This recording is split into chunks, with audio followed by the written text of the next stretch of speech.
Okay, very pleased to be here. Second time in a month that I've been here to talk with Kate about this work.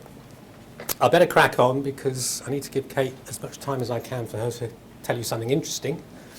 I'm just going to give an overview of the project that City are involved in with us. And Kate and I are really representing a number of people here today. There are 6 universities involved in piloting a making assessment count process. And I say a making assessment count process because there are a number of variations of this process that have emerged. I'm going to say something in a minute about the original process that was developed at Westminster about 3 years ago. But collectively, we call ourselves the Making Assessment Count Consortium. And we are an informal group, and we've all got the common interest, which probably every university has got, about trying to find ways to improve probably the way in which students use feedback, I suppose, as much as anything else. That certainly has been our emphasis, I think. And the project we're engaged in now is trying to realise some of the benefits that came out of the original project at Westminster, which, as I said, ran about 2 or 3 years ago. So the 6 universities are Westminster, Bedfordshire, City, Greenwich, Cardiff Met, and the University of Reading. The original project at Westminster, these were the challenges or issues we said we were addressing or trying to address. You'll be familiar with all of these challenges, I'm sure. It focused around a real mismatch. We had our staff producing what they thought was lots of good quality feedback, and they felt the students were not making use of that. One blunt way of illustrating that is the piles of work that remain uncollected, for example. Then you've got the students, not just through the NSS, but through other mechanisms as well, saying we don't get feedback. So there's that mismatch. We know students tend to be focused on the mark and less interested in feedback, actually. And so the logical thing, the logical conclusion and the worry and perhaps the biggest challenge is how can we help the students to get the most out of the feedback they get so they can improve. And what we did in the original project was we developed a framework. We called it the Making Assessment Count framework. Within that, there's a simple model called the SOS model for feedback. At the bottom of the slide, the S stands for subject or subject-specific feedback. The O stands for operational, which is what we called feedback designed to help the student think about how they approach the coursework, how they plan it, how they apply transferable skills to developing a solution to a coursework problem. And then the final stage of the model of feedback, strategic, is the point at which the student tries to wrap everything up and work out what to do next. And I'll come back to that model in a moment. But I just want to say, sometimes this project is referred to as the e-Reflect project, and that's because sitting in the middle of this framework is a little bit of software. I always call it a little bit of software, to try and emphasise that it really isn't the key part of this project. The key part of this project is getting people to talk and interact in some way around students' work and feedback and to build up a dialogue. But there is, some say, I might say sometimes unfortunately, a little bit of software in the middle called e-Reflect, and that little bit of software helps the student at some point in the process to think strategically, we hope, about what to do with their feedback and about what to do next time they have some coursework to address. And also, that bit of software we feel, I'm not sure we set out to make it so, we feel that bit of software helps to connect the students' feedback and their reflections on that feedback with the academic staff, with their tutor, or with the module teaching team.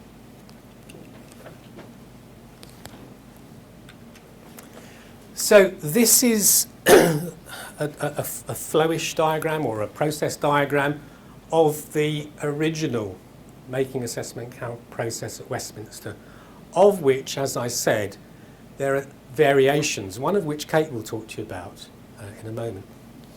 Down the left-hand side, you've got what might be described as the stakeholders. You've got the students, the subject tutors, the personal tutor, or in some cases the subject tutor. And I've included the software as a stakeholder as well. That's the eReflect system. And it starts with the student who submits their coursework. Then the subject tutor gets involved.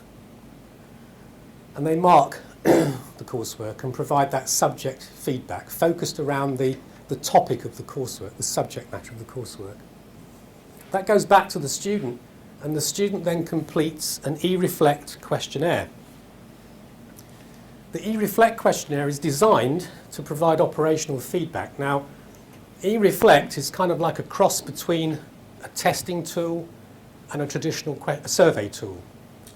There's no right or wrong answers, and what happens when a student reads the question, or it could be a statement, they select their response from a range of response options you give them.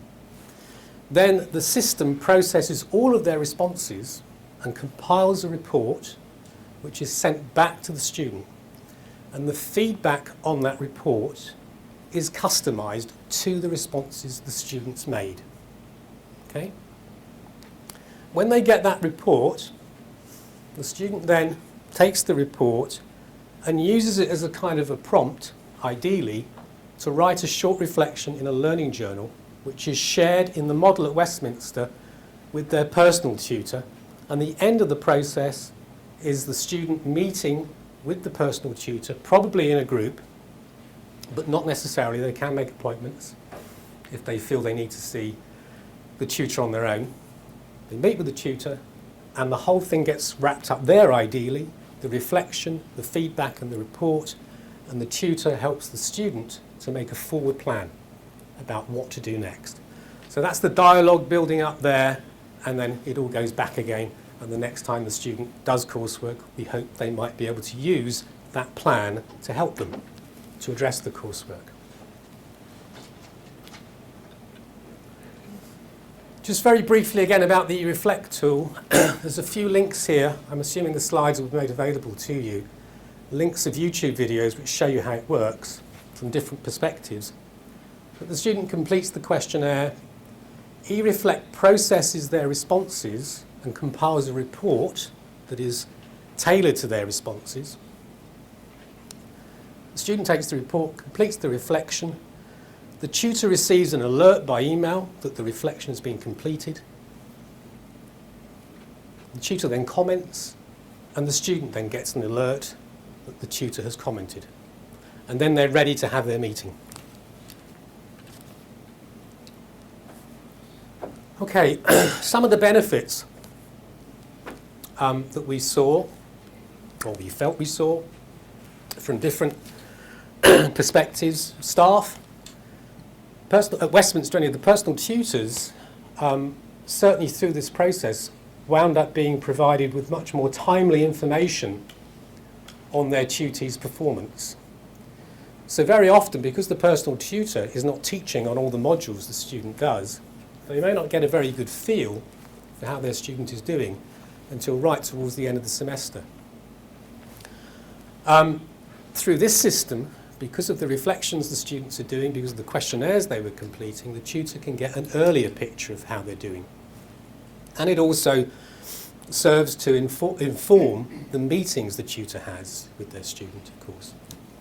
The other thing about the process, that SOS model, if you like, is it gives a clear framework to break down feedback and the feedback process and action on the feedback. Breaks it down into clear stages. And we found that was particularly valued by members of staff who'd just begun to teach, and begun to teach especially large classes, and hadn't thought about how they were going to deal with marking and feeding back on large items of coursework. Now, for the student, they got this additional layer of feedback that came through the eReflect tool. They got that without too much effort, actually. And in fact, there's a kind of a little caveat in there, because many of the students saw the questionnaire as a quick fix. I'll do the questionnaire, I'll get some feedback on this report, and that will solve all my problems. But you really do have to work hard to make them understand that doesn't solve all the problems, and that they have to follow the process through to reflect and then crucially meet, hopefully, in some way or interact in some way with their tutor. And we hope, I think, a benefit is to give the students who want it, a strategy they can use to make use of the feedback that they receive and not just focus on the mark. For the institution, it certainly raised the profile of the issue of feedback across the institution, what it's for and how it should be exploited within a broader strategy for assessment and improvement for the students. And it also did,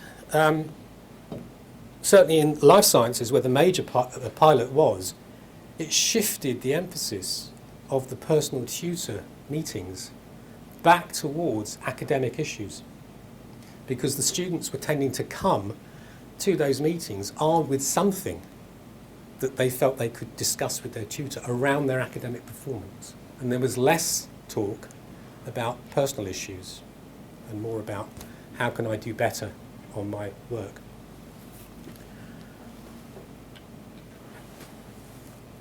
Some of the challenges we've got at the moment, we've had them at the beginning, but they're clearer now because we've got 6 institutions involved. To try to make e-reflect, which does tend to be a focus in this project, as I said, sufficiently flexible for the breadth of subjects that are being taught and for the different contexts of the institutions. But as I said, as it turns out, the different institutions are finding different ways of making a making assessment count process. So in some cases, at Cardiff Met, they're not using e-reflect after feedback is returned on the coursework. They're using e-reflect before the coursework is done to give the students some additional guidance on how to actually address the coursework. A big challenge is to convince academic areas other than the school in which it was piloted in to take it up, to find the time for implementation, because everybody's got their own ideas about how to make feedback improve and be better. And I suppose that's linked to the third point, trying to integrate making assessment count with similar local initiatives is quite key and quite important. Last slide from me. And then you'll hear something interesting. These are the 6 institutions. This is just a brief summary of some of the things they're doing. At Cardiff Met, it's going really well there, I think. And they've got over 350 students in sports medicine and another 50 in the School of Education. And as I said, they're using e-reflect in a number of different ways, both after coursework is returned and before coursework is done. So their overall making assessment count process is different. And in fact, the SOS model becomes the OSS model because the operational feedback is at the beginning. Greenwich, they're using e-reflect from within their staff development unit, and they're using it across their postgraduate certificate. So they're getting it pushed out into all of the schools by doing that, or getting it known in all of their schools by doing that. Bedfordshire just started using it in health sciences, in IT and business. Reading have a pilot in life sciences focused on undergraduate projects. Westminster, can't really call them a pilot because they did it 2 or 3 years ago, but they actually have a new pilot, and they're using e-reflect to help to provide feedback on written examinations. The original process focused on coursework, but they're using it now to try and build a process to give students additional feedback on their exam performance. And City, this is where I shut up and hand over to Kate. Okay, so why did I get involved in this in the first place? Obviously, we were trying to look at ways to encourage our students to reflect and learn from their feedback, and also we were looking at student retention at City. which is quite a big issue. One of the other drivers was to engage students more with the personal tutorial system, because it was a report that I had from a lot of people across social sciences and arts actually, that we have this personal tutorial system in place and students don't use it. And when they do use it, it's to come and provide their grandmother's death certificate or get an extension, not to actually, it tends to be pastoral care, and they don't tend to come and talk about academic matters, and then they complain that they don't get enough feedback. So we were trying to address that, and also trying to get students to take a more kind of feed-forward approach to work. So here at City, we basically renamed the project the Feedforward project, because I felt that encapsulated very quickly for academics teaching here exactly what it was I was about to babble on about. Right, what we did was we had a look at what Westminster were doing and some of the other institutions that got involved in this project before we did. And we decided at the time, we've just implemented Moodle, and then adding another system that then both staff and students need to log into was going to be quite a lot of work. People would get tied up in the technology, they wouldn't really get what it was that we were trying to do. So what we decided to do was to try and build it into Moodle. So I will show you what I did. I've got that screenshot. So what we did is we took the model, because we loved the SOS model and the framework that they were providing, but built it into our own institutional system. So what happens is students get their feedback from their essay, so, you know, but it doesn't matter whether that's on paper or in Moodle or how they actually get that. And then what they do is we've created this HTML block in Moodle that structures the activities that they need to do to take them through this process. And I've actually got it, I'll put it up in Moodle because that makes it a bit. So there's a couple of different options and a couple of different blocks depending on, because different departments have different ways of doing things. So the first thing that students do after they get their essay and their feedback is they take this quiz for operational feedback, and I think I've got a... So this is just an example of one that we helped put together for the politics department around students writing their first literature review. And this was for first year students and the first ever assignment that they did. So they were being asked, when you read the essay, did you fully understand what was required? Essay title. So I'm going to put, no, I don't have a clue. Did you write an essay plan before you started? How did you structure it? So basically they go through and answer this. And I was a bit worried when we first did this that students might go for what they perceived to be the right answer. Especially with things like, are you pleased with your work on this assignment? And I don't know, I only looked at my grade, I haven't read my feedback. Did you proofread your essay carefully before you submitted it? You know, there's all kinds of things in here. When they submit and finish, they actually get some instant feedback, so they get some answers here. And this can be, we've got various different questionnaires around presentations, essay writing skills, preparing for exams. So it's the real kind of, it's like the stuff that Graham Gunter was talking about earlier with the psychology department that put the have you labelled your axes. It's that kind of stuff. This then gets stored in Moodle. They can retake it if they want, but because it is just a Moodle quiz, and everything gets marked as right, so they always get 100% for it no matter what they put in. One of the things we noticed on the extremely small scale pilot that we did was that students were quite honest because they realised that nobody else was going to ever bother looking at this. What they were then asked to do, I'll go back to the main course, the next bit in the pathway is your reflections. Now this is just set up as an essay question in Moodle, so they had a little, I don't know if this is actually, I might have already completed it as the student. Have a look. Yeah. So it just has an explanation. It says, please write 150 words reflecting on the feedback you received that was subject specific and from the quiz that you've just done that's operational. The idea being that students just write 150 words on what they're going to take forwards and how they're going to improve on the next thing that they do. So the next time that they write an essay, so they can take some of the subject specific and some of the operational and tie all of that together. This is then stored in Moodle, nicely with the student's picture, with their profile if you're a tutor and you keep forgetting what they all look like. And it means that the last part in this, with the politics department, because they do have a personal tutorial system, actually had a book your tutorial scheduler in there. So the prompt was actually to then go and book a tutorial. The tutor could then actually put up their reflection either whether they'd done a number of them or just one, so that when the student came in, it gave them a focus, both the tutor and the student. The student's written a reflection around what they ought to do next time, and it gives the tutor something to discuss. That puts that emphasis back on the tutorials being around academic support and not just pastoral care. Without, you'll notice, putting a great deal of work on the academics at any point throughout this process to actually provide more feedback or even input more time than they're already expected to do. I thought it was interesting earlier actually talking to someone from the psychology department.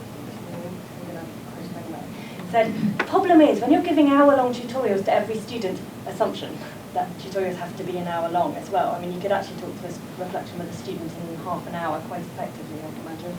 If it's only 150 words and they just need to come up with some things that they're going to take forwards. That is basically what we've put together at City.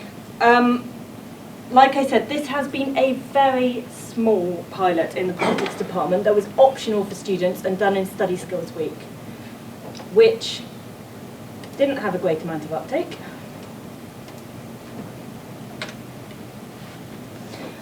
The problem is, it's this, again, I'm going to go back to what Graham said earlier about modules. Everybody does things in modules. So within the sociology department, I had one keen lecturer who did it with her one module. But unless this is actually implemented across a programme, and it's been thought about in terms of the kinds of assessments you want students to do and how whether it's possible to take that forward. Because if they're only going to do one presentation, why would they spend time writing reflection about how they're going to improve the next presentation? So it does come back to a lot of what was said earlier this afternoon. And in the politics department, it was done in Study Skills Week with first years. But again, it was one enthusiastic member of academic staff on an entire undergraduate programme rather than, and it was done as a one-off exercise. What I would be really interested to see is if we implemented this across an undergraduate programme from day one. So the first thing that students submit, they do this for essays, a presentation, and a few other bits and pieces. Whether that actually changes the way that they interact with feedback carrying on from that in the second and third year, even if they're not necessarily taking part in this process. So any volunteers? Greatly appreciated. Happy to give lots of support. What's the other thing I was going to say? Yeah, that's pretty much. Next year. The MA in Academic Practice, who some of you are on, I believe, have kindly volunteered to help try this out on academics, because one of the problem issues that they often get is that obviously when you're doing the MA in Academic Practice, it's all writing for social sciences. And the MA in Academic Practice is a mixture of nurses, engineers, computer scientists, who haven't actually necessarily written social sciences-based essays before. So there's an assumption that just because they're academics and they've got a PhD that they're going to be able to produce a fantastic 3,000-word social sciences-based essay. So what we're going to try and do is use this early on in the MA in Academic Practice to support staff that are coming from different disciplines. Like I said, I'm still looking for more volunteers, and they don't have to be in the School of Arts and Social Sciences. There's quite a few people around who are quite happy to support this. That is just about it. I'd love to hear what you think. Just say there's lots of resources, possibly too many resources about this project and this work, and on this slide there's various links to that. The other thing I would just say as well is that, just to go back to the Reflect tool for a minute, Kate's built a process that works in Moodle, and in fact they've done that at another place, Greenwich as well. The Reflect tool that we've got that we use at Westminster is a standalone tool. So you have a separate username and password for it, you go to it. It's a bit of a pain. By late this year, there will be an open source and cloud-based version of eReflect that will be available to all universities, and Kate will have access to it. And if people prefer to use it, it will integrate with Moodle and it will integrate with Blackboard as well. I was going to say, what it will do is make the learning journal side of this a lot more effective, which is the bit that I'm is still a little bit shaky on the. Just to just one point on the Reflect tool. It's an odd thing because it's not much of a tool at all, but it's the difference is, as I said, it's not a test and it's not a survey, because surveys you can't give feedback. The test, you get that rubric, as Kate showed you, that everything's correct. It's a test, it looks like a test. With eReflect, it's not a test, there's no rubric to suggest it's a test. It's a very non-threatening presentation of some statements or questions, but you can customise the feedback. So students get different feedback depending upon what their response was.